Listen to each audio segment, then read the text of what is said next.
നമ്മെ മനസ്സിലായോ? നാമാകുന്നു സൂത്രധാരൻ.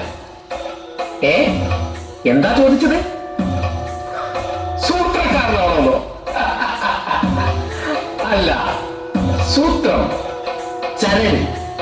ഈ നാടകത്തിന്റെ ചരട് വലിക്കുന്നവൻ സൂത്രധാരൻ.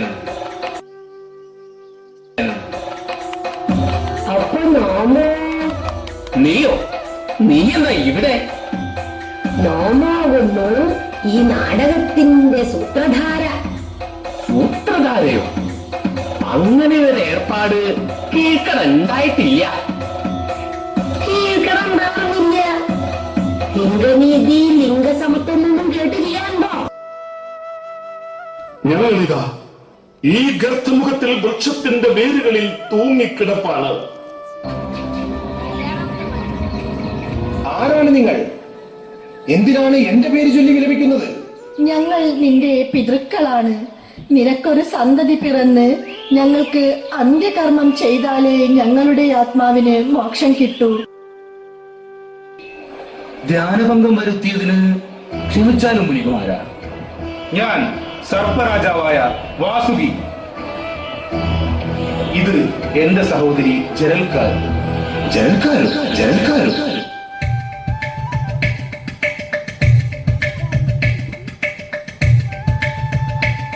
അതേ മുനികുമാര, ഇവളെ ഞാൻ അങ്ങേക്ക് വധുവായി ദാനം ചെയ്യാൻ ആഗ്രഹിക്കുന്നു.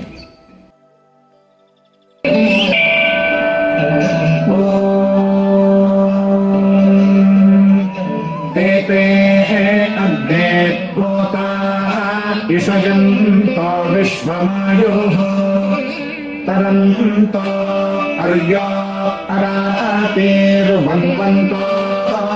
അർയോ അരാതേഹി.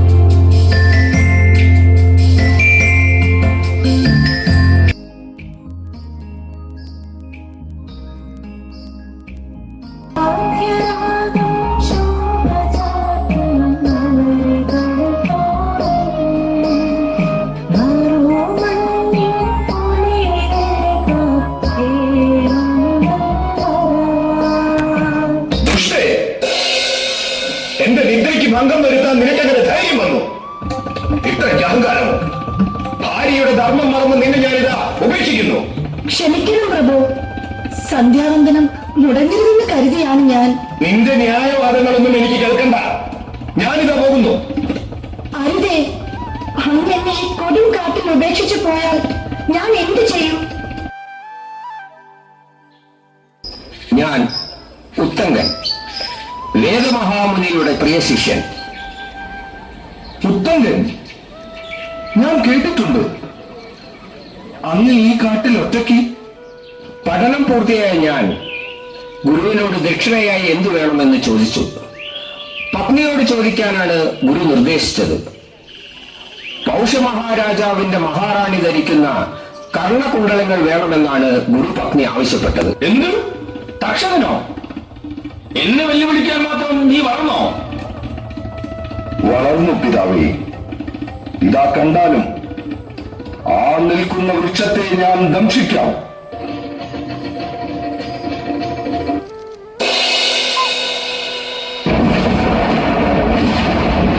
നോക്കൂ, തലയുയർത്തി നിന്നിരുന്ന ആ മഹാവൃക്ഷം കരിഞ്ഞുണങ്ങിയ ഒരു പിടി ചാമ്പലായത് അങ്ങ് കാണുന്നില്ലേ? ഇനി അങ്ങയുടെ തന്ത്രമന്ത്രങ്ങളാൽ അതിനെ പുനരുജ്ജീവിപ്പിച്ചാൽ പരീക്ഷിച്ചു നോക്കാം.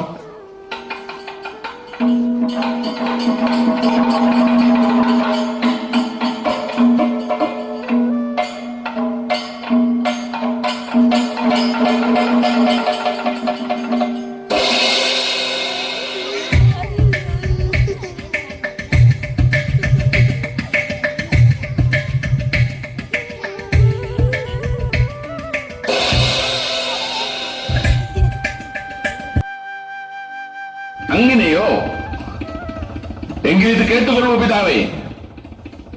ഈ നീചപ്രവൃത്തി ചെയ്തത് ആരായാലും, അത് ദേവനോ അസുരനോ രാജാവോ മന്ത്രിയോ പ്രജയോ ആരുമാകട്ടെ, ശമീകപുത്രനായ ശൃംഗീത ശപിക്കുന്നു. ഇന്നിക്ക് 7-ാം നാളിലെ സൂര്യാസ്തമയത്തിനകം ആ നീചന് ഘോരസർപ്പമായ തക്ഷകന്റെ ദംശനമേറ്റ് മൃത്യു സംഭവിക്കും. പുത്ര, നീ എന്ത് അവിവേകമാണ് ഈ കാണിച്ചത്? നീ ശപിച്ചത് ആരെയെന്നറിയാമോ? ആരെന്ന് മനസ്സിലായില്ല എന്നല്ലേ അങ്ങ് പറഞ്ഞത്? നിന്റെ രോഷം ശമിപ്പിക്കാനായി ഞാൻ സത്യം മറച്ചു വെച്ചു. അതിപ്പോൾ അബദ്ധമായി. എങ്കിൽ പറയൂ പിതാവേ, ആരാണ് ആ ദ്രോഹി? പുത്ര, അത് മറ്റാരുമല്ല, ഹസ്തിനപുര ചക്രവർത്തി പരീക്ഷിച്ചു തന്നെ. ഒരിക്കലുമില്ല.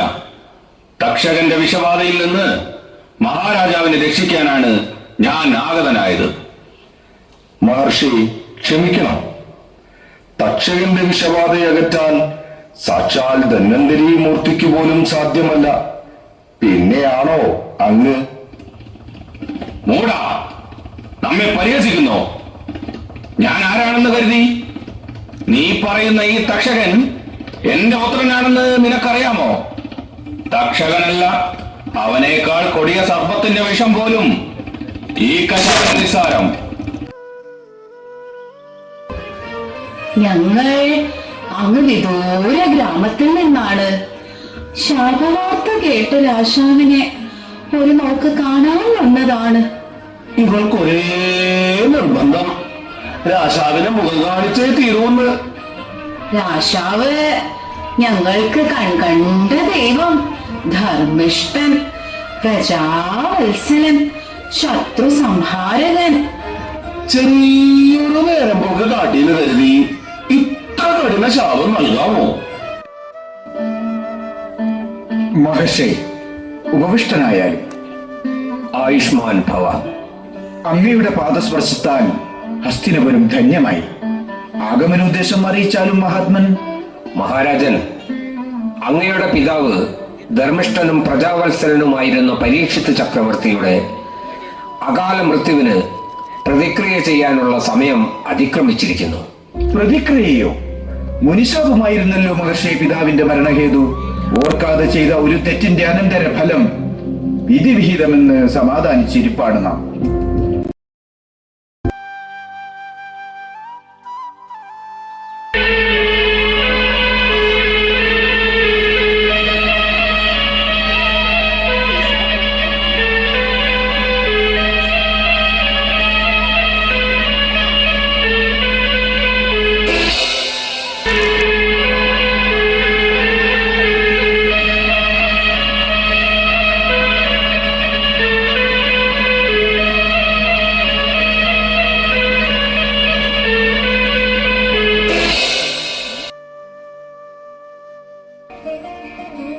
മഹാരാജാവേ, അങ്ങും ഞാനും നാഗകുലവും പ്രപഞ്ചത്തിലെ സമസ്ത ജീവജാലങ്ങളും ഒരേ പരമാത്മ ചൈതന്യത്തിന്റെ വ്യത്യസ്ത ഭാവങ്ങൾ മാത്രമാണ്. സർപ്പങ്ങളടക്കം ഓരോ ജീവിവർഗവും പ്രകൃതിയുടെ സന്തുലിതാവസ്ഥയ്ക്ക് അനിവാര്യമത്രേ. അതിനാൽ എനിക്ക് നൽകിയ വാഗ്ദാനമനുസരിച്ച് അങ്ങ് സർപ്പസത്രം അവസാനിപ്പിച്ചു.